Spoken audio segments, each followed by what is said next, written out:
Maggi খেতে কোন বাচ্চারা না ভালোবাসে। তেলে ভাজা টিফিন ছাড়া প্রথমেই ম্যাগির কথাই মনে আসে। তবে এই ম্যাগি আজ একটু অন্যভাবে বানানো যাক।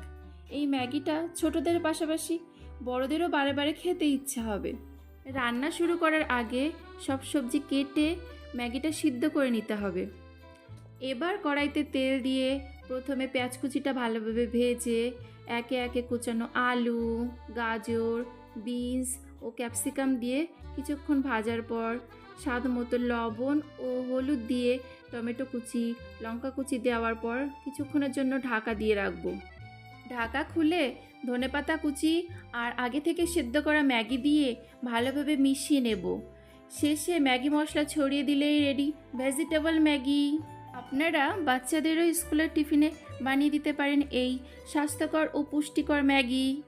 ভিডিওটি ভালো লাগলে লাইক করুন।